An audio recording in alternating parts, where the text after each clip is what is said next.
Neemias capítulo 6, nós vamos ler a palavra de Deus a partir do versículo de número 1 e o versículo de número 2 somente.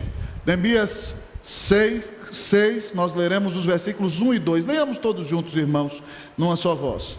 Assim diz a palavra do Senhor: tendo ouvido Sambalate, Tobias, Gesem o Arábio e o resto dos nossos inimigos, que eu tinha edificado o muro, e que nele não havia brecha nenhuma, ainda que até este tempo não tinha posto as portas nos portais, Sambalate e Gesem mandaram dizer-me: vem, encontremo-nos nas aldeias, no vale de Ono.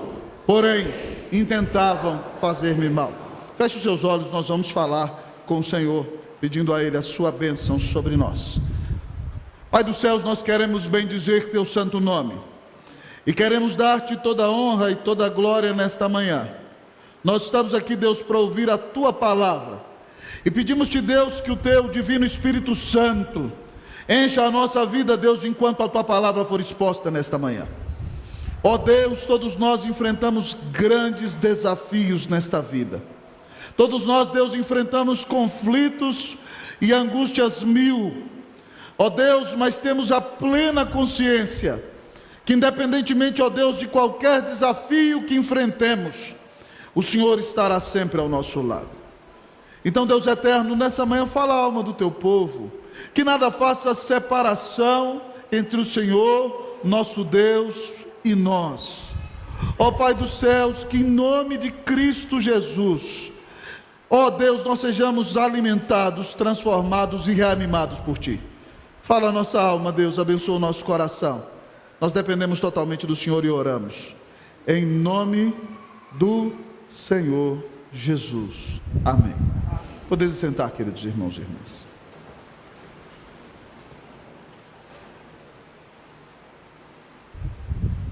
Queridos irmãos e irmãs, nestas últimas 4 semanas temos contemplado a luta de Neemias na edificação do muro de Jerusalém.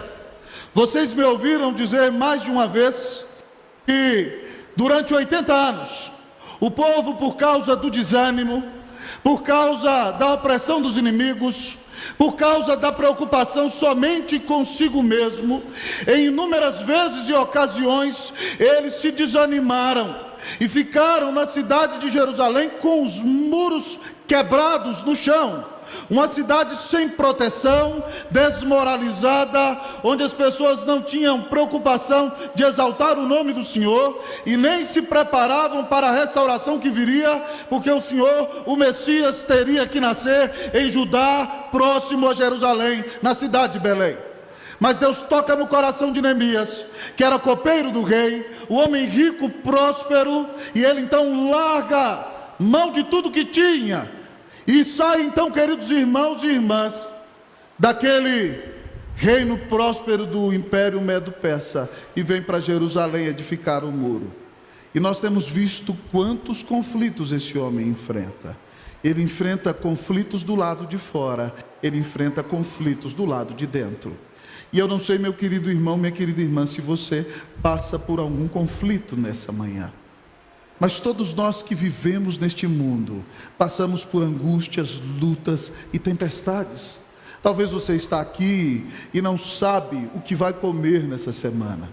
Talvez você fez um projeto de vida maravilhoso e a crise chegou e você perdeu o seu emprego. E agora você não sabe nem como se alimentar e o que comerá nessa semana.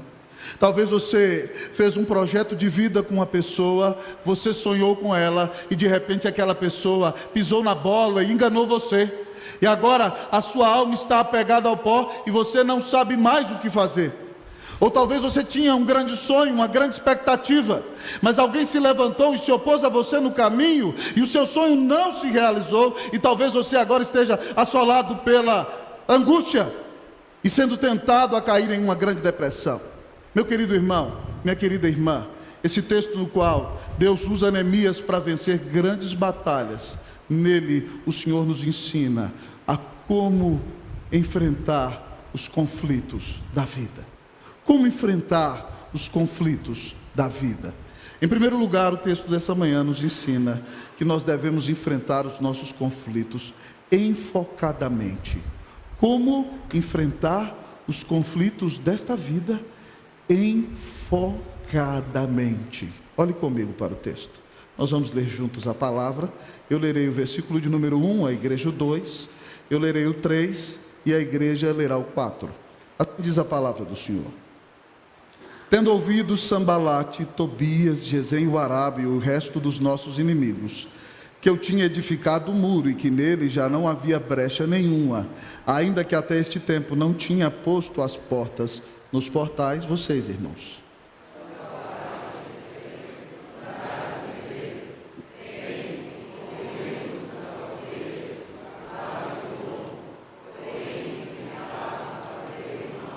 Enviei-lhe mensageiros a dizer: estou fazendo grande obra, de modo que não poderei descer.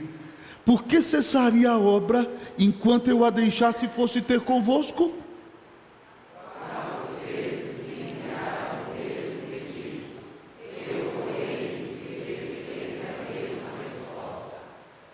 Neemias, irmãos, enfrenta conflitos com esses seus inimigos ao redor. Sambalate, você se lembra bem, é o governador da cidade de Samaria, que odeia o povo de Deus.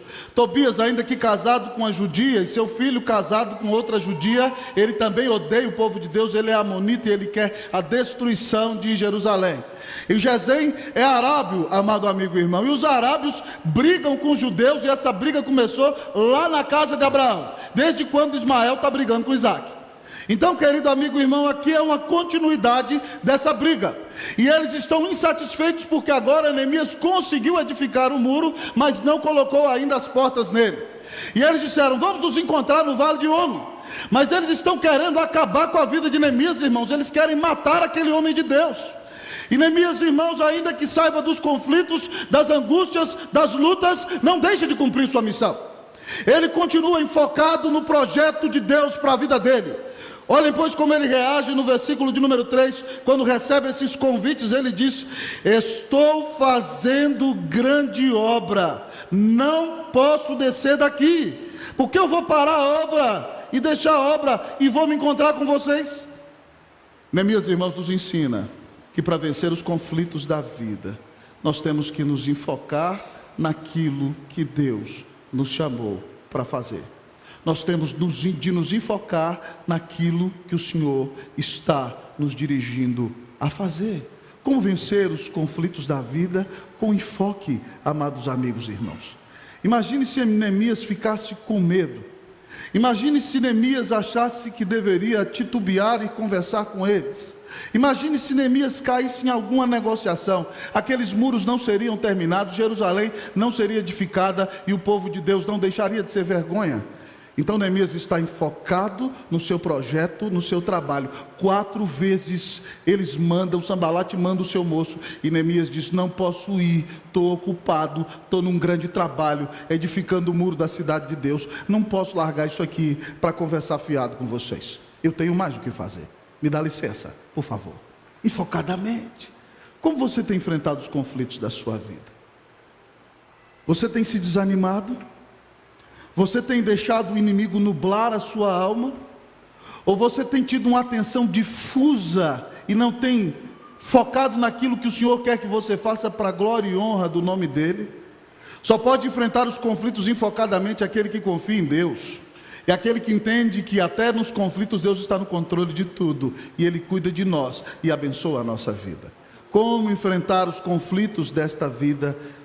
Enfoque no chamado de Deus para você. Queridos amigos e irmãos, eu gosto muito de Charles Spurgeon. Quando eu era um jovem pastor, meus amados presbíteros, eu saí do seminário, a primeira coisa que eu fiz foi comprar aqueles lições aos meus alunos de Spurgeon, e li todos, porque Spurgeon foi um dos maiores pregadores da história da humanidade. E eu, quando aprendi a pregar, eu li aqueles livretinhos de Spurgeon, que a editora Pes fazia lá na década de 90, eu li todos eles, tentei até pregar uns sermões dele quando era seminarista, mas cada um, amado irmão, tem seu próprio diapasão, não é verdade? A gente tem que pregar os sermões que Deus nos dá. E então, amado amigo e irmão, lendo Spurgeon, ele dizia o seguinte, em lições aos meus alunos, ele dá dicas para os pastores. E ele dizia o seguinte: qualquer pastor que queira ser bem sucedido tem que ter um olho cego e um ouvido surdo. E eu lia, como é que é isso? Qualquer pastor que queira ser bem sucedido tem que ter um olho cego e um ouvido surdo. Mas não é só pastor não, meu irmão. Qualquer pessoa que queira viver uma vida tranquila e abençoada tem que ter um olho cego e um ouvido surdo, porque se você for dar ouvidos para tudo que fala a seu respeito, você vai entrar em depressão, você vai ficar angustiado. Que digam que, obede você, que digam, quem nasceu para fofocar, que fofoque, meu irmão. Você não tem que dar ouvido para tudo que falam a seu respeito. E ter um olho cego às vezes é importante, sabe por quê? Porque nem todo mundo vai sorrir para você. E tem alguns que você fala para ele assim, bom dia por quê? História é essa? Não entendeu o tamanho da bênção de Deus? Quer viver emburrado, amuado? Não entendeu a graça do evangelho no coração? Feche os seus olhos para esse tipo de coisa e siga adiante. Você não pode perder seu tempo, sua alegria, sua paz com quem não vai cooperar, com quem não vai ser um instrumento para o crescimento da sua vida, com quem não vai ser bênção para você. Então como é que você enfrenta os conflitos dessa vida? Seja focado, cumpra o seu chamado, busque agradar a Deus sobre todas as coisas. Eu gosto muito, irmãos, do apóstolo Paulo, quando ele está confrontando os Gálatas, que são judaizantes, amados amigos e irmãos. Estão dizendo que para que você seja salvo, você não precisa crer somente no Evangelho. Os homens também têm que ser circuncidados. E Paulo escreve para as igrejas da Galácia que estão se desviando e as confronta fortemente. Todas as cartas ele começa dizendo, agradeço a Deus pela vida de vocês. Para os Gálatas ele fala assim, me admira que vocês estão passando tão rapidamente do Evangelho e indo para qualquer outra coisa. Eu não ensinei Cristo desse jeito para vocês. E aí ele diz o seguinte, se levantar alguém, ou até mesmo um anjo vindo do céu, pregando um outro evangelho que não o que eu preguei para vocês, até mesmo nós, seja maldito quem faz isso. E ele repete, outra vez repito, qualquer um que aparecer pregando um outro evangelho, ainda que seja um anjo vindo do céu ou mesmo nós, seja amaldiçoado. E depois no versículo de número 10 de Gálatas 1, ele diz o seguinte, porventura procuro eu o favor dos homens ou o favor de Deus? Quero eu agradar a homens? Ele diz assim, se eu quisesse agradar a homens, eu não seria servo de Cristo. A quem você quer agradar? Qual é o chamado de Deus para você? O que Deus quer que você cumpra? Você está cumprindo o chamado que Deus te deu? Deus te deu um chamado como cristão. Você está sendo fiel no seu chamado como cristão? Deus te deu um chamado como esposa. A irmã está sendo fiel no seu chamado de esposa? Deus te deu um chamado como marido. Você está dando a vida pela sua esposa todos os dias, varão? Deus te deu um chamado como pai. Você está criando seus filhos na disciplina, na admoestação e no cuidado do Senhor. Deus te deu um chamado como filho. Você está honrando seu pai, sua mãe e sendo uma bênção nesse mundo para a glória e honra do nome de Jesus. Qual é o chamado de Deus para a sua vida, meu irmão? Se enfoque nesse chamado. O inimigo vem para roubar, matar e destruir. O diabo quer jogar você no fundo do poço. Ele quer que você se desanime. Mas olhe para o Senhor Jesus e cumpra o seu chamado e cumpra a sua missão. O Senhor disse que Ele te defende. Ele disse, eu nunca te deixarei, eu jamais te abandonarei. Ele disse que cuida de você. Eu gosto muito de Deuteronômio 32:10, irmãos, um texto que diz que Deus achou o seu povo num deserto, numa terra solitária, num lugar povoado de uivos, né? O que é um lugar povoado de uivos? É onde os lobos estavam, né? Imagina o lobo lá, um lugar mais ou menos assim. Lá estava o povo de Deus, em perigo, um lugar povoado de uivos. Mas a Bíblia diz que Deus achou o seu povo e diz que Deus o rodeou, Deus cuidou dele, guardou como a menina dos seus próprios olhos. Louvado seja Deus. No deserto onde a tempestade, irmãos, a primeira coisa que o peregrino faz para não enceguecer é proteger os seus olhos. E a Bíblia diz que se você crê em Jesus, minha irmã, a senhora é a menina dos olhos de Deus. Louvado seja o nome do Senhor. Cumpra o seu chamado, cumpra a sua missão, seja uma bênção Em nome de Jesus, assim você vai vencer os conflitos que estão diante de você. Que Deus te faça vitorioso nos conflitos do dia a dia, em nome de Jesus. Amém. Como você tem enfrentado os conflitos desta vida? Como enfrentar os conflitos da vida? Em primeiro lugar, o texto diz enfocadamente, mas em segundo lugar, o texto diz corajosamente. Como você que está aí na galeria, na bênção de Deus, tem enfrentado os conflitos da sua vida? Como enfrentar os conflitos da vida? O texto nos diz: enfrente corajosamente. Vamos para o texto da palavra de Deus. Nós vamos ler do versículo de número 5 até o versículo de número 8. Leamos responsivamente, outra vez, assim diz a palavra do Senhor. Então Sambalate me enviou pela 5ª vez o seu moço, o qual trazia na mão uma carta aberta. Vocês os 6.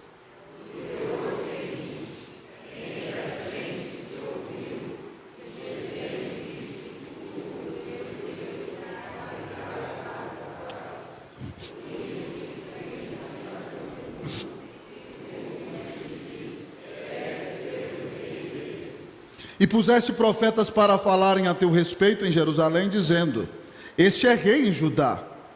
Ora, o rei ouvirá isso segundo essas palavras. Vem, pois, agora e consultemos juntamente. Todos comigo, 8. Mandei dizer-lhe: de tudo que dizes, coisa nenhuma sucedeu. Tu do teu coração. Eu sou apaixonado por Neemias, meus presbíteros. Ele é um dos meus heróis. Ele é espetacular. O pessoal acha que Neemias vai ter medo de qualquer coisa. Eles tentam fazer uma chantagem emocional com Neemias. Sambalate manda o moço dele pela 5ª vez: olha, deixa eu te falar um negócio. O rapaz chegou lá no meio da construção, imagina Neemias conduzindo tudo. Neemias e seus servos. Gesem está falando por aí que Neemias levantou algum dentre vocês aqui para ser profeta em Jerusalém, e está construindo o muro para se revoltar, e alguns estão dizendo: Neemias é rei em Jerusalém. Neemias, venha se encontrar com meu senhor no vale de Ono, e ele quer conversar a respeito disso, porque como é que você vai deixar um boato desse chegar para Artaxerxes, um dos maiores imperadores da história da humanidade? Ele não vai suportar esse tipo de coisa. E Neemias, irmãos, não teme, Neemias não treme, Neemias não olha para as circunstâncias, Neemias não faz conchavos, Neemias tem postura, amados amigos e irmãos. Ele disse: fala para Sambalá que ele que está inventando essa conversa fiada. Não tem nada disso. Ele diz aqui, irmão, claramente aqui, ó: de tudo que dizes, coisa nenhuma sucedeu. Tudo teu coração é que o inventas. Se ele fosse mineiro, ele ia falar assim: larga de ser mentiroso, rapaz. Ah, meus queridos amigos e irmãos, Neemias é um homem corajoso. Para fazermos qualquer coisa útil nesse mundo para a glória e honra do nome do Senhor, nós não podemos ser homens e mulheres amedrontados, amados amigos e irmãos. Nós temos que ser homens e mulheres de coragem. Você não precisa temer o diabo.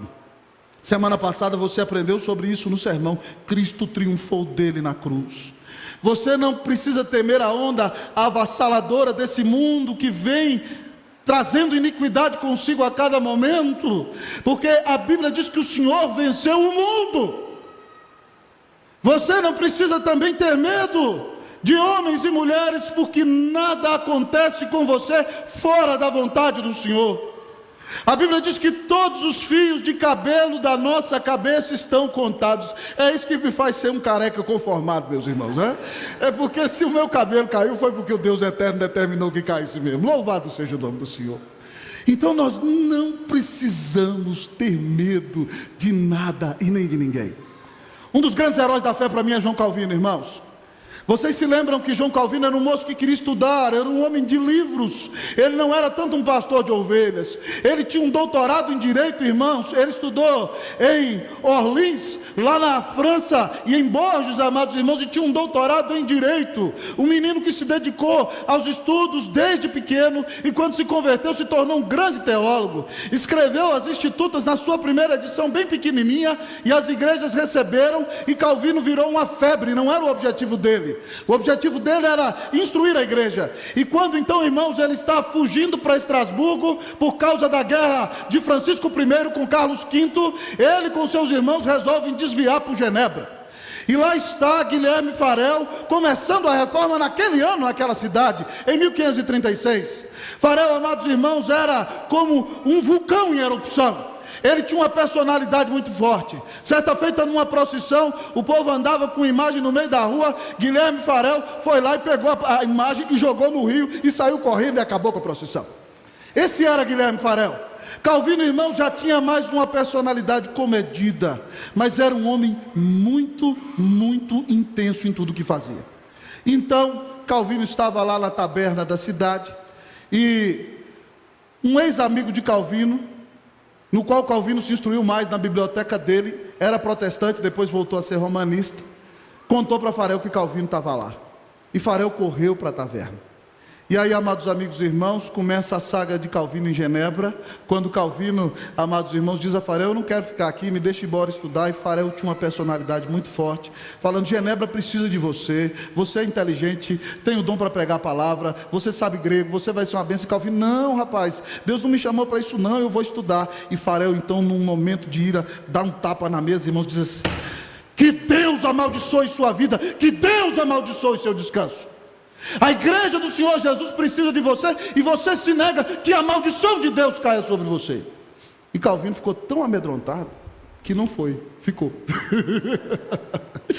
Assim ele foi chamado para o ministério.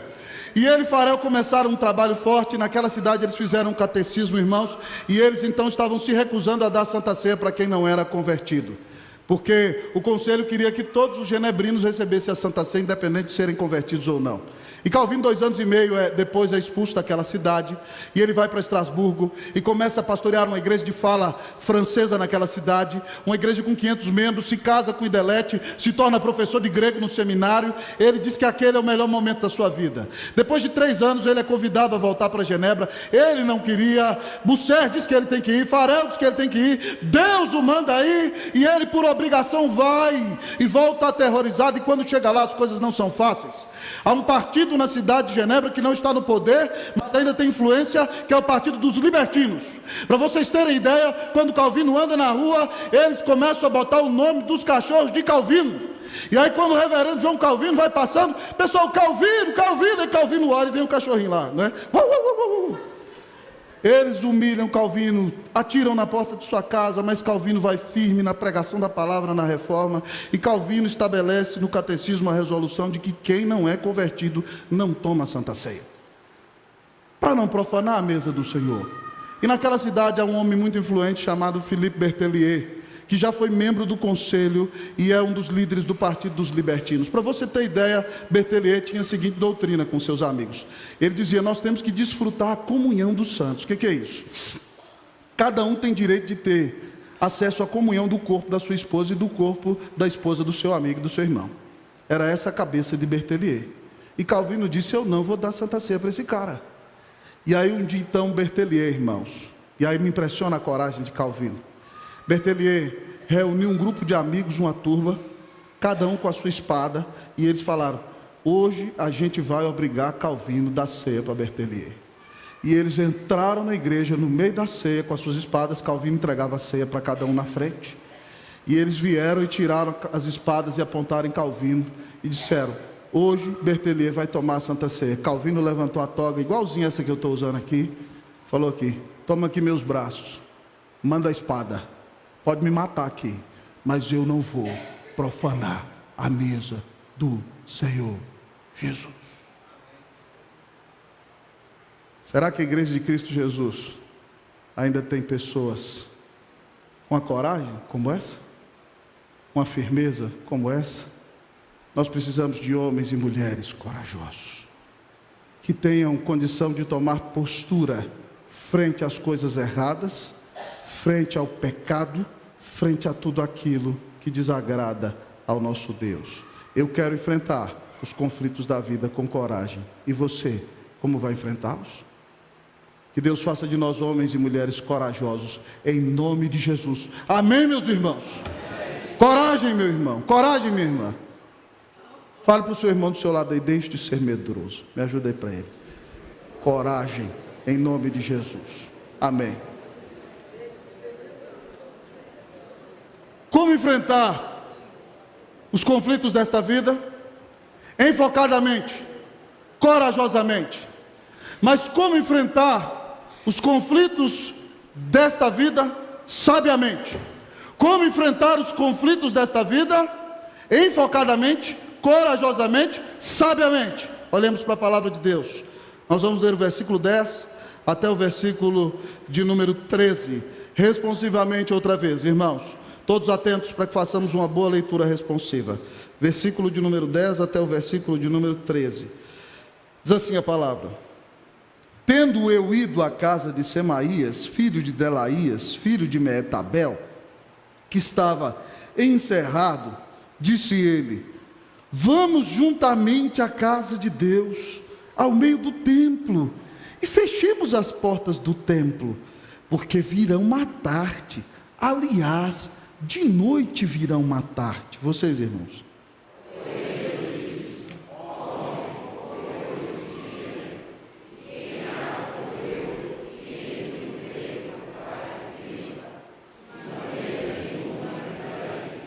Então percebi que não era Deus quem o enviara.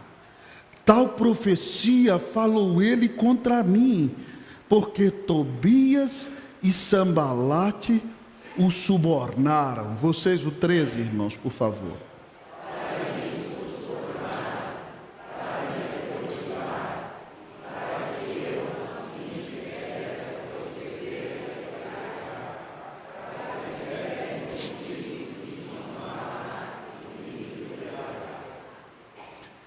Meus queridos irmãos e irmãs, o Semaías era da família de Zorobabel, o primeiro governador depois do exílio, descendente de Davi.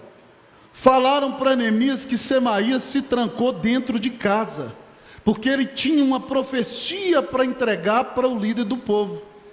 Então Neemias foi lá ver, na casa de Semaías, filho de Delaías, filho de Meetabel, e aquele homem não saía de casa, e Neemias foi lá perguntar para ele por que ele estava daquele jeito, por que ele não saía de casa. E aí ele disse: Neemias, eu tenho uma profecia para você. O negócio é o seguinte: esse pessoal vai te matar. E eu quero te dizer mais ainda, hoje à noite, né? Alguns dizem por aí: eis que te digo, Neemias, imagina. Hoje à noite virão matar-te. Sabe qual é a solução, Neemias? Vamos correr para o templo e vamos nos esconder lá. E quando eles vierem te matar na sua casa, eles não vão te achar, e você vai estar protegido na casa do próprio Senhor. Fuja para o templo, se esconda lá, eu até vou com você. E Neemias então olha para ele e fala assim: homem, o que é isso? Eu sou lá homem de ficar correndo para esconder dentro do templo? Que história é essa? E naquele momento então, irmãos, Neemias tem um discernimento do Senhor, porque ele é corajoso, ele não vai fugir para esconder. Ele entendeu que não foi Deus que tinha enviado Semaías, mas os inimigos do lado de fora de Jerusalém, que não eram judeus, subornaram o judeu, deram dinheiro para ele, para que ele inventasse essa mentira, e para que quando todo mundo acordasse de manhã, Neemias não fosse visto na obra, e todo mundo corresse para o templo, e visse lá Neemias agarrado no altar, morrendo de medo de morrer. E aí então, se o líder fosse desmoralizado, o trabalho acabaria. E Neemias, irmãos, tem sabedoria de parte de Deus, e entende a trama e a tratativa que estão fazendo contra a vida dele. Para termos vitória, irmãos, nas nossas lutas, nós precisamos de sabedoria. Pastor, como eu tenho sabedoria?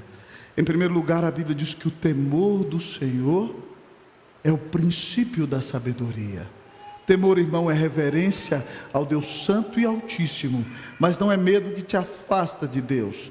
é mistura de reverência e amor, é respeito pelo Senhor, mas amor profundo que te leva a honrá-lo, a adorá-lo e a entregar a sua vida totalmente a Deus. Se você quer sabedoria, tema a Deus, ame a Deus, creia em Jesus. Mas, amado amigo e irmão, se você ainda diz: pastor, eu temo a Deus, mas preciso de sabedoria. Tiago, irmão de Jesus, no capítulo 1 da sua carta, versículo 5, ele diz: se alguém necessita de sabedoria, peça a Deus, que a todos dá liberalmente e nada lhes impropera. Não joga na cara que está dando a sabedoria. Peça, porém, com fé e nada duvidando. Porque o homem que duvida é semelhante à onda do mar, diz ele, jogado de um lado para o outro. Homem de dupla alma, de ânimo dobre, inconstante em seus caminhos. Não pense esse homem que o Senhor vai respondê-lo, ele não receberá do Senhor coisa alguma. Pastor, quem pediu sabedoria a Deus e teve? Salomão. Lembra lá de Salomão? Quando ele foi reinar, ele era um rapazinho de provavelmente 18, 19 anos de idade. E o reino de Israel era muito grande, e Deus apareceu para ele: me pede o que você quer, meu filho. Ele disse: eu preciso de sabedoria para governar esse povo grande. E Deus fica feliz, dá sabedoria e muita coisa a mais. E a prova de que Deus responde a oração por sabedoria é que logo ali nos primeiros dias do reinado de Salomão, aconteceu que duas mulheres moravam numa mesma casa, e duas tiveram filho. E a Bíblia nos conta a história que uma delas deitou sobre o filho, a que tinha o filho 3 dias depois, e o menino morreu. E à noite ela levantou e pegou o filho da outra, que era 3 dias mais velho, e colocou no seu regaço, e pegou o filho morto dela e colocou nos braços da outra. De madrugada, quando a mãe acordou para dar leite para o menino, ela viu o menino morto e chorou desesperadamente a noite inteira: meu filho morreu, que tristeza, que angústia. Mas quando ela acordou de manhã, com a luz, ela olhou na face do menino, não era o filho dela, era o filho da outra. E aí elas começaram a brigar: me dá meu filho. Não, filho é meu, filho é meu. E você já viu, mãe quando briga por causa de menino. Mamães, pararam aqui, parêntese, tenham sabedoria, mamãe, sabe por quê? Porque muitas vezes as senhoras discutem por causa dos filhos, daqui a pouco os meninos estão brincando de novo, e as senhoras vão ficar brigadas umas com as outras. Então, que Deus tenha misericórdia. Mas elas estão lá brigando por causa dos meninos. Estão lá brigando. O assunto foi parar no rei, irmãos.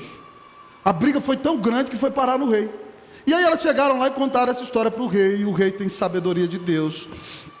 Falou para o soldado: me dá uma espada aqui. E eu imagino o rei tirando a grande espada de Salomão. Vamos fazer o seguinte: uma está falando o menino é meu, a outra está falando que o menino é meu. Então nós vamos cortar o menino no meio, metade para cada um, a gente resolve o problema. E a verdadeira mãe, você sabe como é que reagiu? A mãe: não, pelo amor de Deus, dá meu filho para a outra. E a outra disse: de jeito nenhum, metade para mim, metade para você. Nenhuma, cada um fica com a metade.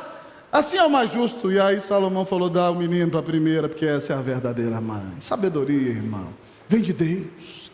Se você precisa de sabedoria para enfrentar as suas lutas, peça a Deus. Fala: Deus, eu preciso tomar uma decisão essa semana, me dirige para onde eu vou. O Senhor dirige. A Bíblia diz: entrega o teu caminho ao Senhor, confia nele, o mais ele fará. Então peça a Deus sabedoria, ele vai te dirigir. Irmãos, um dos versículos que eu amo na Bíblia é o Salmo 25:12, ele diz assim: ao homem que teme ao Senhor, ele o ensinará no caminho que deve escolher. Que Deus dirija a sua vida em nome de Jesus, amém.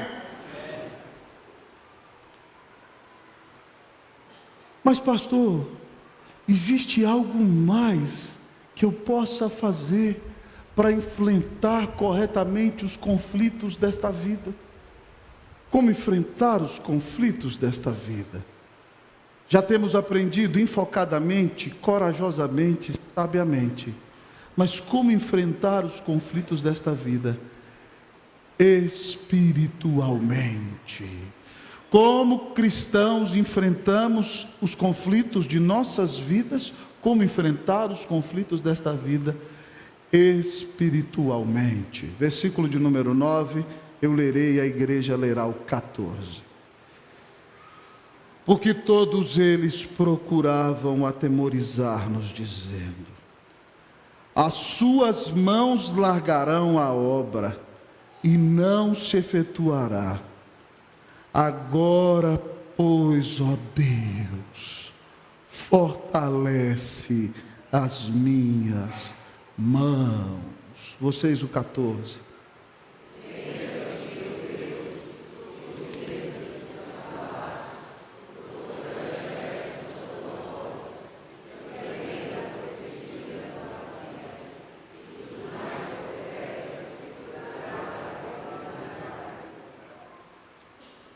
como cristãos, crentes do Antigo ou do Novo Testamento enfrentam os conflitos da vida.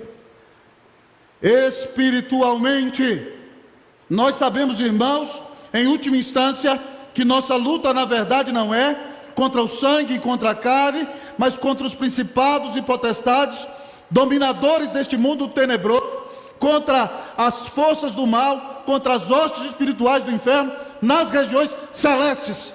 Paulo diz isso lá em Efésios 6. Então, irmãos, se nós queremos vencer as nossas lutas, nós precisamos entender que nós vencemos as nossas lutas espiritualmente. É com oração, Neemias, irmãos, vê todo aquele conflito, vê a opressão do inimigo, vê que intentam atemorizá-lo, vê que querem impedir a obra de Deus.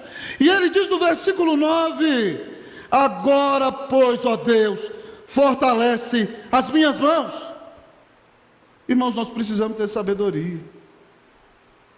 Nós precisamos de graça diante de Deus. Outro dia lá em casa, antes de vir para a igreja, os meninos: mamãe, fulano fez isso, mamãe fez isso, fulano fez isso, fulano fez isso, faltando 10, 15 minutos para sair para a igreja. Eu falei: gente, vamos prestar atenção, o que nós vamos fazer agora? Nós vamos para o culto. Tudo bem que todo mundo aqui é pecador, mas vocês acham que o diabo não está nesse negócio, não? Essa briga entre irmãos antes de vir para a igreja, o que é? Vamos parar? Vamos orar? Vamos ter sabedoria? Irmão, o inimigo quer neutralizar você. Sabe como é que ele vai neutralizar você? Colocando você em confusão, porque aí a sua atenção fica difusa, e aí você não faz aquilo que tem que fazer. Aí você precisa ter discernimento. Muitas vezes, irmãos, em vários lugares, na hora de pregar a palavra de Deus, quando a gente está cheio do Espírito, pronto para trazer uma mensagem para a igreja de Cristo Jesus, chega alguém e fala o maior absurdo que a gente pode escutar. Aí você fala assim: meu Deus, eu não acredito que eu estou escutando um negócio desse. Mas é nessa hora que você tem que pedir: Senhor, segura minha língua, segura minha vida, segura meu coração. E assim é com você, meu irmão. Deus está prestes a usar você. Aí o diabo levanta alguém que vai lá e fala para você uma besteira e tira você do sério, e aí você reage na carne e você perdeu a razão, perdeu o argumento, perdeu a unção, perdeu a autoridade. Como é que você tem enfrentado os problemas da vida? Se você orar mais, você terá discernimento. E ainda quando ouvir coisas que não quer ouvir, cheio do Espírito Santo, você dará as respostas corretas e você reagirá bem. Neemias disse: Deus estão tentando me fazer medo, o Senhor me dá força, me fortalece, eu tenho que terminar esse negócio. E ele virou e falou assim: Senhor, está todo mundo querendo me pegar, olha para Gesem, Senhor, o Senhor resolve com ele. Sambalá, olha, Senhor, o que ele está fazendo? O Senhor Noadia disse que a tua serva está se prestando a falar falsa profecia para me desanimar. Resolve com esse povo aí, Deus, eu vou fazer tua obra. Irmãos, nós precisamos entender que as nossas lutas na igreja são espirituais. E se nós queremos ter vitória nas batalhas que enfrentamos, nós temos que verdadeiramente ser homens e mulheres de oração. Nós temos que ter comunhão com Deus, nós temos que investir tempo na presença de Deus, nós temos que ser cheios do Espírito Santo, e nós temos que ser dominados por nosso próprio Senhor. Quando Neemias reage espiritualmente, qual a bênção que ele tem, meu irmão? O texto diz para nós no versículo 15 e 16, chegando já ao final. Leia comigo 15 e 16, numa só voz. Acabou-se, pois, o muro, aos 25 dias do mês de Elul, em 52 dias. Sucedeu que, ouvindo todos os nossos inimigos, temeram todos os gentios, nossos circunvizinhos, e decaíram muito no seu próprio conceito, porque reconheceram que por intervenção de nosso Deus. Quando nós oramos, Deus intervém, amados irmãos, e nós cumprimos a nossa missão, e quem se opõe ao Senhor e à sua palavra decai em seu próprio conceito, porque quando nós usamos armas espirituais, nós temos vitórias espirituais. Guarde essa frase dos sermões deste mês passado: batalhas espirituais só são vencidas com armas espirituais. Batalhas espirituais só são vencidas com armas espirituais. E leve para casa a célebre frase do nosso querido reverendo Hernandes: quando a igreja ora, os céus se abrem, a terra treme, o inferno teme e coisas novas acontecem na terra. Que aqui na Unida os céus venham a abrir-se, a terra venha a tremer, que o inferno tenha medo de nós, que coisas novas aconteçam aqui, porque nós estamos buscando a face do Senhor. Que Deus te dê a vitória em nome de Jesus. Pastor, qual é a garantia de que essa vitória virá para nós? Sabe qual é a garantia? Porque Cristo enfrentou os conflitos enfocadamente. No jardim, ele disse no seu momento de angústia: que se faça a tua vontade, não a minha. Corajosamente, quando vieram os inimigos e os discípulos estão dormindo, ele disse: levantai-vos e vamos-nos, eis que o traidor se aproxima. Sabiamente, amado amigo e irmão, ele se submeteu à vontade do seu Pai e fez tudo aquilo que ele queria. Espiritualmente, na cruz ele disse: nas tuas mãos entrego o meu espírito. E naquele momento o véu do santuário se rasgou e ele disse: está consumado. E o teu pecado foi pago, você foi livre, porque Cristo enfrentou os conflitos de sua vida enfocadamente, corajosamente, sabiamente e espiritualmente. Que nós creiamos em Jesus como nosso Senhor e Salvador, receberemos perdão, paz, vida eterna, justificação, reconciliação com Deus e, sobretudo, seremos cheios do Espírito Santo e capacitados para ser vitoriosos em toda e qualquer dificuldade. Que Deus te dê a vitória em nome do Senhor Jesus. Amém. Nós vamos orar, e depois que orarmos, vamos cantar o hino Vera Páscoa, nos preparando para a ceia desta manhã. Oremos ao Senhor.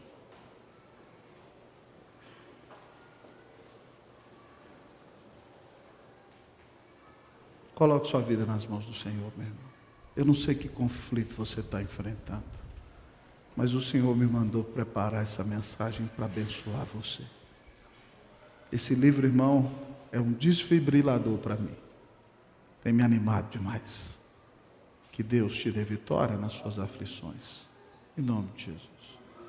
Se você, meu irmão, está enfrentando algum conflito e precisa de enfoque, precisa de sabedoria, Diácono Adelma vai ajudar a Elaine aqui.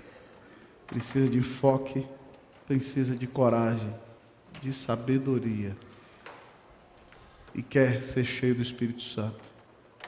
Se você quer que eu ore pela sua vida, fique de pé, eu vou orar por você nessa manhã. Vamos orar ao Senhor.